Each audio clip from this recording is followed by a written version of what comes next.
lorsque Winston Churchill accède au poste de Premier ministre en mai 1940, le Royaume-Uni traverse l'une des périodes les plus sombres de son histoire.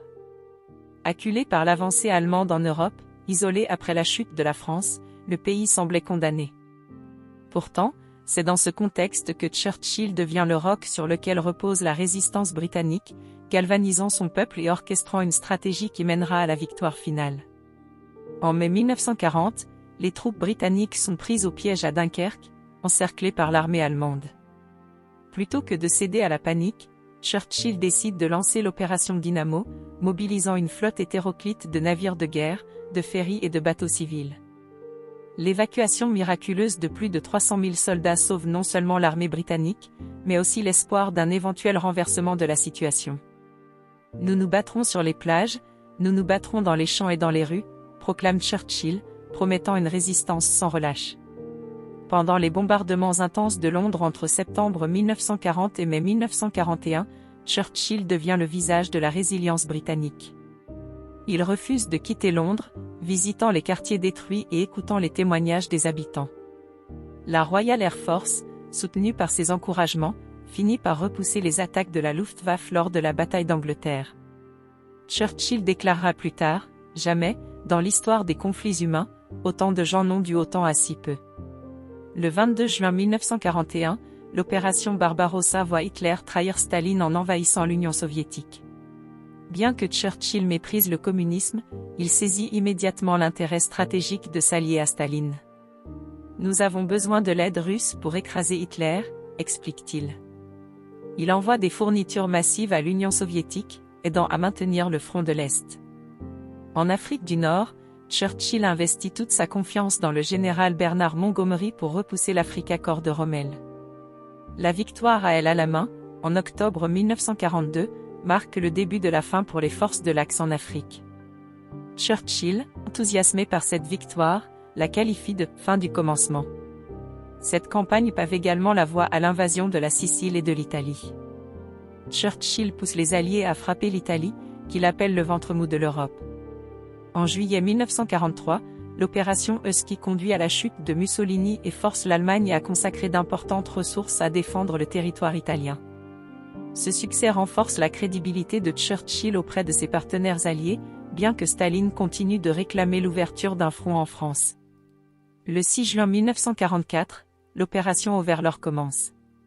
Churchill, bien qu'inquiet des pertes humaines potentielles, soutient l'effort massif dirigé par Eisenhower.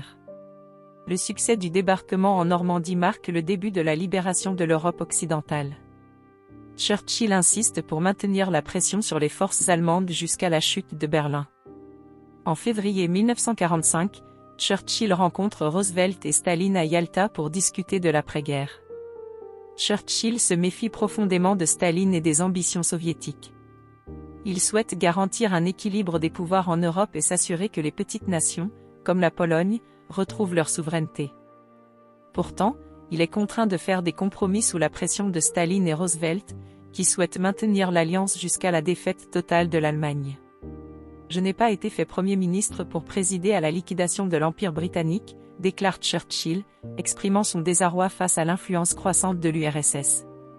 Churchill n'était pas seulement un stratège, mais un maître des mots. Ses discours galvanisaient les troupes et inspiraient les civils. Le sang, le labeur, les larmes et la sueur incarnent son appel au sacrifice pour la victoire. Son humour et sa résilience lui valent l'admiration, mais aussi des critiques pour ses décisions controversées, comme son refus de fournir des denrées alimentaires à l'Inde pendant la famine du Bengale.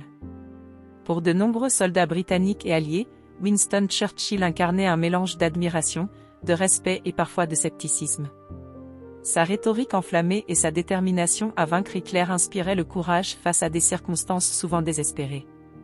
Beaucoup se souvenaient de ses discours galvanisants, notamment lorsqu'il déclarait « Nous ne nous rendrons jamais ». Ces mots résonnaient dans les tranchées et sur les champs de bataille, leur rappelant qu'ils luttaient non seulement pour leur survie, mais aussi pour la liberté de leur patrie et du monde. Cependant, certains soldats, particulièrement ceux qui avaient combattu en Afrique du Nord ou en Italie, voyaient Churchill comme un homme à la stratégie parfois éloignée des réalités du terrain. Ces décisions, comme l'insistance sur le front méditerranéen au lieu d'une ouverture plus rapide du second front en France, suscitait des débats. Néanmoins, la majorité voyait en lui un leader tenace, résolu à les soutenir, même dans les moments les plus sombres. L'image de Churchill, souvent cigare à la bouche, visitant les troupes en uniforme militaire et échangeant quelques mots d'encouragement, renforçait ce lien personnel avec ceux qui risquaient leur vie sous ses ordres. Un héritage durable. La Seconde Guerre mondiale se termine en 1945 avec la victoire des Alliés, mais Churchill perd son poste de Premier ministre quelques mois plus tard. Pourtant, son rôle dans la victoire alliée et sa vision pour le monde font de lui l'un des leaders les plus influents du XXe siècle. Winston Churchill a donc incarné la ténacité et la détermination, guidant son pays à travers l'une des périodes les plus difficiles de son histoire. Son héritage nous rappelle qu'un leadership visionnaire peut triompher même face à des défis apparemment insurmontables. Si ce récit vous a inspiré, n'oubliez pas de liker cette vidéo et de vous abonner pour d'autres plongées dans l'histoire.